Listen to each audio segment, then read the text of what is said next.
샬롬, 네, 드보라입니다. 여기 지금 배봉산 산책을 와 있는데요.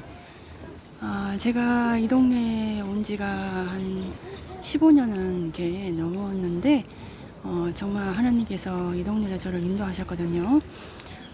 처음에 저는 숙명여대에 살았는데, 거기서는 이제 남산이 좀 가까워도, 남산은 좀 오르기가 힘든 산이에요. 좀 높아가지고.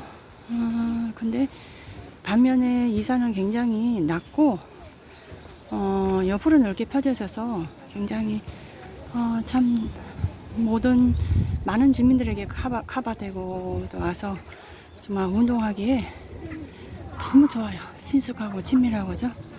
하나님께 너무 감사하고, 또 휴일을 맞아서 날씨가 화창해서 사람들이 많이 이렇게 운동을 왔네요. 오늘 또 지난번에 자연요법에 대한 강증을 계속 이어갈 거예요. 성경 창세기를 보면요, 그 태초에 그 이제 아담과 하와가 죄를 짓지 않습니까? 그리고서 낙원에서 벗어나죠. 쫓겨나죠. 예, 태초 그 낙원은요 굉장히 뭐라고 하나 이제 완전했을 거라고 생각해요. 예를 들어서 뭐 지진이나 해일이나 뭐 그런 자연재난이 없는 그런 환경이다. 그렇지만은 태초의 그 환경과 다르게 여기 지구는 다른 것이 있죠. 무엇이냐면은 재난이 올 수 있다라는 거예요. 지진이나 해일이나, 그죠? 그래서 이런 재난이 오므로 해서 사람이 피해를 입을 수도 있고요. 그러나 놀랍게도 하나님은 이 지구에 아름다움을 남겨놓으셨어요. 그래서 이 아름다움을 통해서 우리의 마음이 하나님을 찾고 거룩해지기도 하고요. 정말 정신적으로 정서적으로 안정을 누리기도 합니다. 이러한 자연, 이 자연도 잘못하면은 부작용이나 독성을 경험할 수 있겠죠. 예를 들면은 뭐 자연식품이라고 해서 다 좋은 게 아니라 뭐 조개라든가 그런 여러 가지 뭐 버섯이랑 잘못 먹으면은 독성 있는 걸 먹을 수 있는 거고요. 그러나 이 자연을 잘 활용하고 이용한다면은 우리가 건강 증진을 할 수 있는 비결이 여기 있다라는 것을 말씀드리고, 이것이 바로 자연요법이라는 것입니다. 그래서 또 저희 자연요법의 특성은요, 제 자연요법이 이게 성공할 수 있는 이유는 여러 가지 이유가 있는데, 뭐 열심히 한다는 것도 있겠지만, 특히 저는 하나님한테 기도를 많이 하고 하나님한테 항상 물어보거든요. 이게 맞습니까? 저게 맞습니까? 그래서 잘 물어보면서 이렇게 하기 때문에 부작용 없이 잘 할 수 있는 부분이 있다고 생각합니다. 옛날에 예전에 이제 그 사해땅에서 이렇게 가서 제가 사우나를 했다고 했잖아요. 근데 그 사해땅은 이제 0점 몇 프로로 희석된 탕이라서 그렇게 해로울 건 없는 것 같은데도 이게 안내문에는 오래 있지 말라고 안내가 되거든요. 근데 저는 바닷물로 생각하고 오래 있었어요. 그때 제가 하나님한테 기도하면서, 하나님, 제가 이 사해탕에 사해소금탕에서 오래 있어도 될까요? 이렇게 자꾸 기도하면서 대화를 했어요. 그래서 사우나를 한 나흘 밤을 이렇게 했지만은 정말 바닷물처럼 생각하고 오래 있어도 진짜 피부에 크게 문제가 없었고, 조금 자극이 오고 조금 가려운 거 외에는, 뭐 일부적으로 그런 거 외에는 큰 문제가 없었고, 집에 와서 또 잘 관리를 해가지고 아무 문제가 없었거든요. 보통 뭐 나흘 동안 그 뭐 사우나에 머물면서 뭐 사해소금탕에다가 바다라고 생각하고 오래 그렇게 있으면은 좀 뭔가가 이제 피부가 또 안 좋아질 것 같다라고 이렇게 생각될 수도 있잖아요. 근데 이제 저는 정말 그 기도하면서 믿음으로 이렇게 했기 때문에 이제 거의 이제 문제가 없이 이렇게 잘 이렇게 성공적으로 할 수 있는 부분이었겠습니다.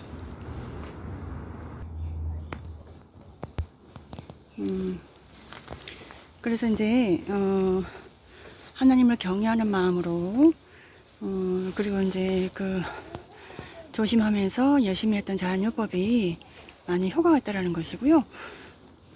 그 다음에 이제 여러 가지 인터넷 검색도 많이 해보고, 그래서 정말 좋은 정보도 얻고요.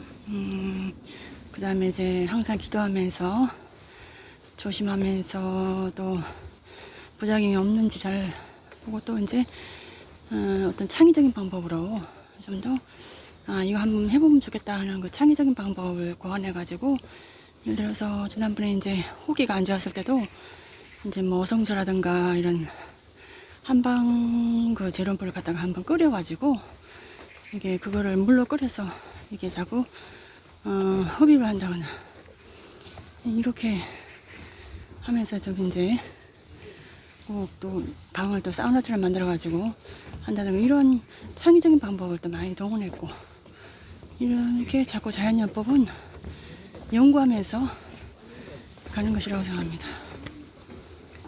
그 다음에 제가 이제 옛날에 경험을 말씀드리자면은 햇살 그 알레르기가 있는 적이 있었는데요. 그때가 아마도 이제 그 뭐 이렇게 거리에서 부업을 하고 이렇게 했을 때인데, 이제 이런 자연 속에서 햇살은 뭐 자연 속에서 햇살이라는 여름 햇살이라도 별로 그렇게 해가 되지 않은 경우가 많은데, 그때 그 거리에서 이렇게 대기오염에 노출돼서 그때 받은 햇살을 장기간 이렇게 노출되다 보니까 햇살 알레르기가 오더라고요.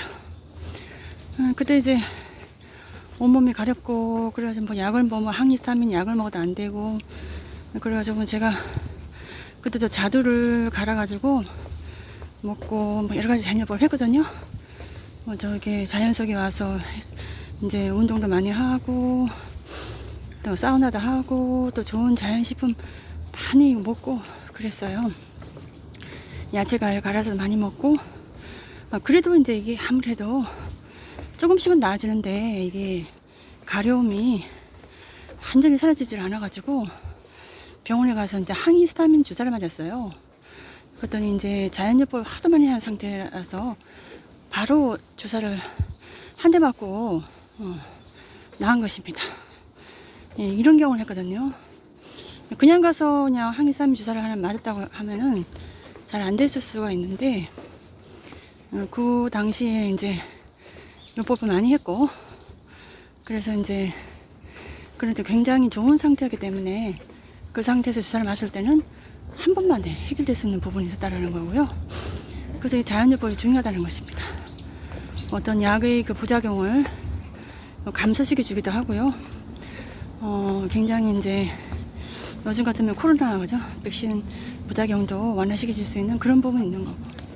그래서 굉장히 지금 이 시대 때는 자연요법이 굉장히 중요한 것으로 대우되고 있는데, 우리가 바르게 알고 바람직하게 실천하는 게 중요하다.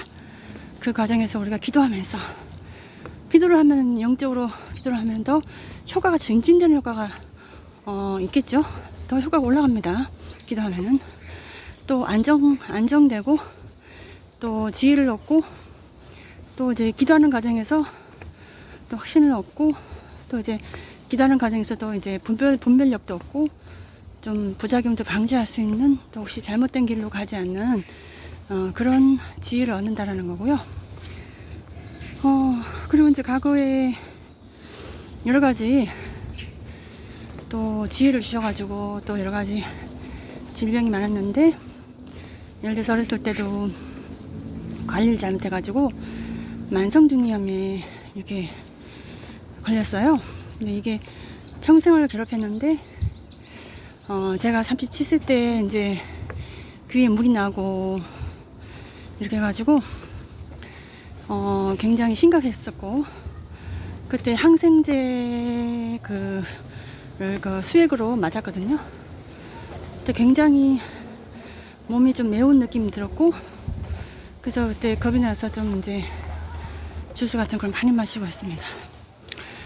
그랬는데 그 당시에는 이제 의사 선생님이 말씀하기를 내가 수술 받아야 된다고 했거든요.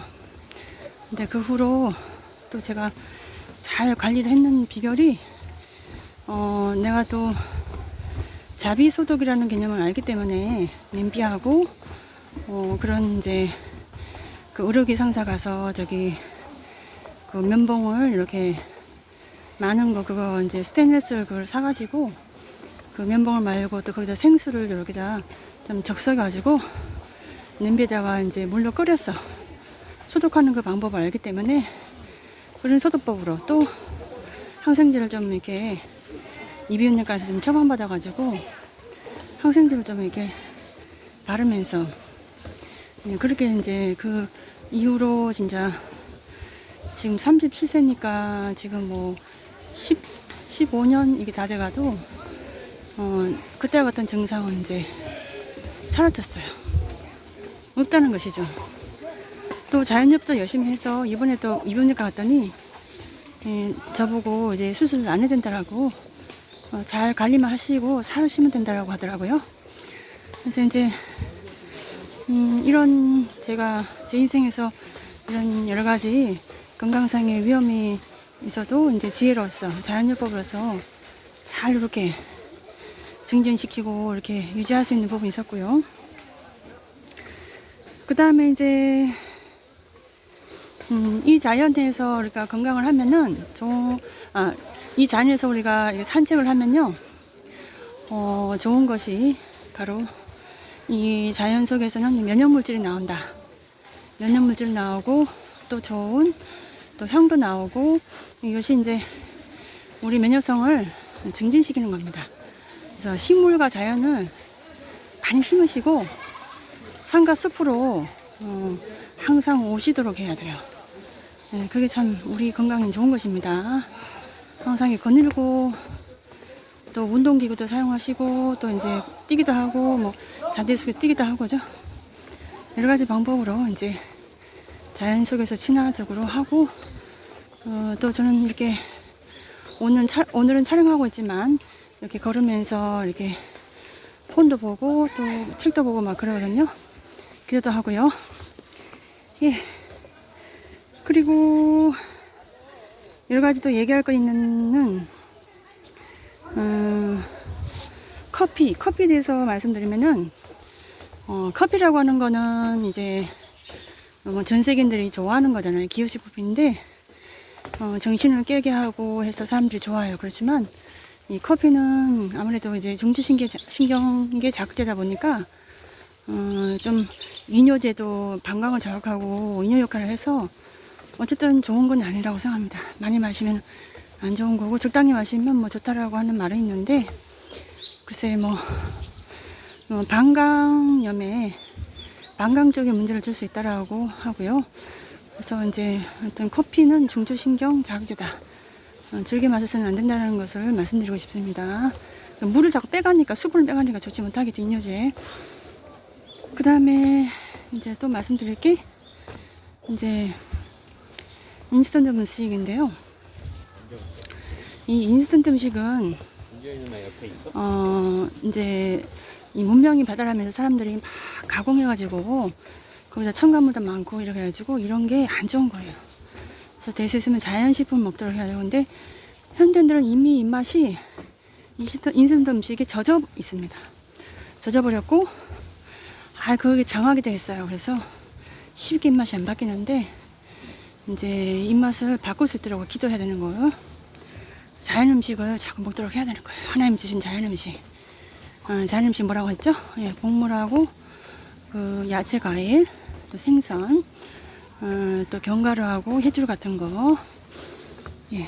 그 다음에 첨가물에 대해서 말씀드리자면요.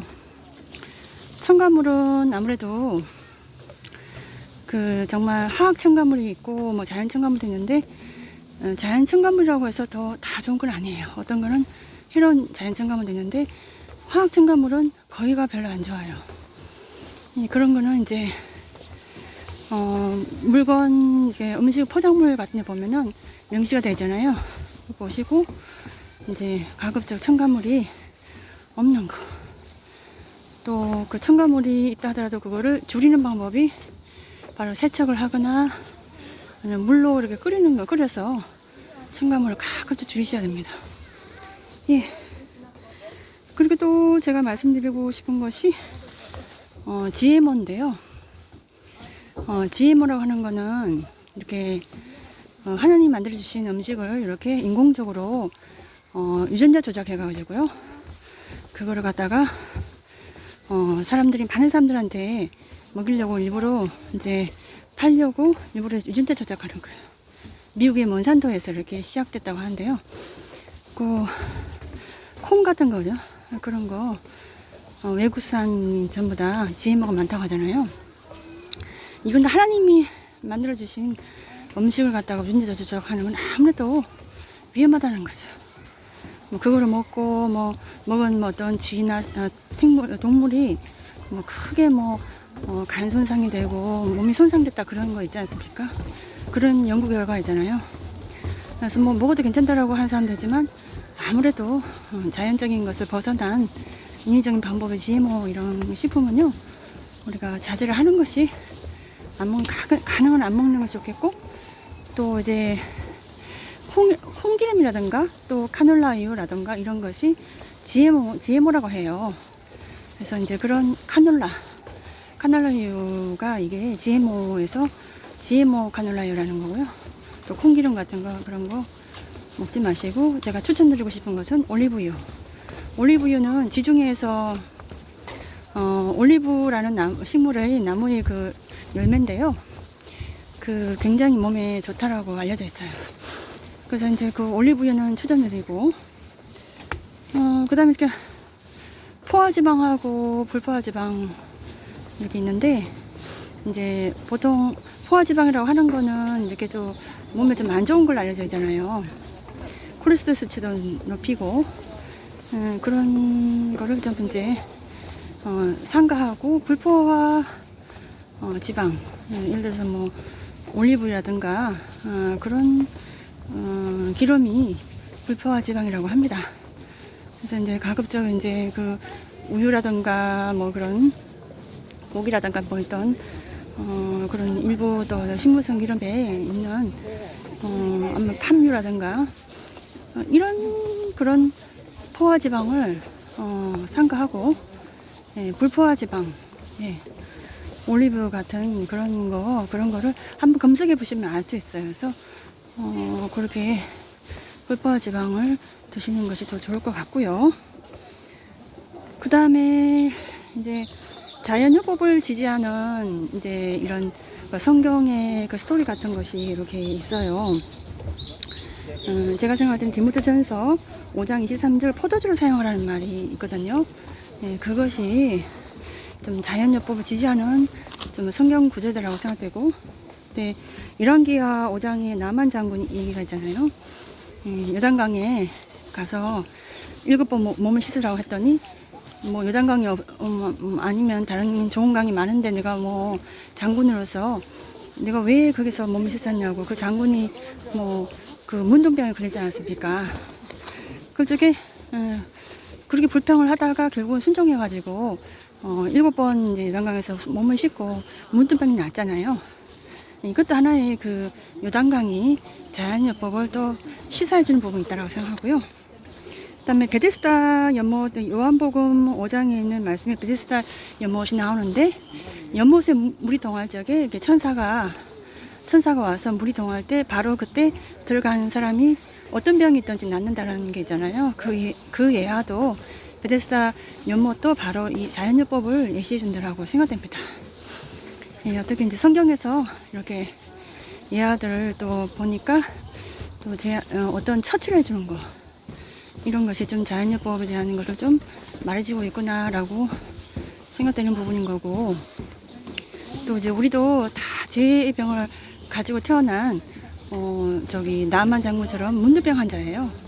이 문둥병 환자들이 이렇게 하나님의 은혜를 입어가지고 예수 그리스도를 통해서 용서를 받고 치유받고 회복되는 길이 바로 그 십자가 복음, 또 부활의 복음이라는 것입니다. 예수님을 통해서 예수님을 십자가 보혈을 붙들으면서 또 자연요법 하시면은 또 많은 또 이제 치유의 효과가 있을 거라고 생각합니다.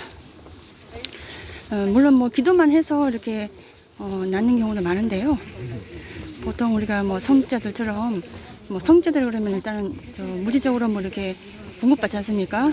이제 뭐 성도들로부터 이렇게 물질적으로 공급받게 되면 안정돼가지고 뭐 기도를 많이 할 수도 있고 한데, 보통 힘들게 살아가는 선빈들은 조금 이제 기도를 많이 하기에는 좀 안 좋은 환경일 수 있어요. 그죠? 기도를 하긴 하는데, 그래서 그런 경우에 이제 좀 우리가 기도하면서 자연요법을 잘 한다라면은 정말 우리가 많은 효과가 있지 않을까라고 생각되는 부분이겠습니다. 여러분들도 열심히 해보시고 또 자연요법을 하면서도 기도할 수 있고 또 공부할 수 있고 참 좋습니다. 이 어려울 때 또 코로나 때 제가 할 수 있는 일이 뭘까 하고서 이렇게 한번 여러분들에게 자연요법에 대해서 말씀해 드려 봤습니다. 다음에도 더 좋은 관점과 더 좋은 이야기를 가지고 여러분 찾아뵙고 싶어요. 예, 들어주셔서 감사하고요. 예, 오늘도 복되고 좋은 시간 되시고 하나님의 은혜 축복이 넘치길 바랍니다. 여러분 감사합니다.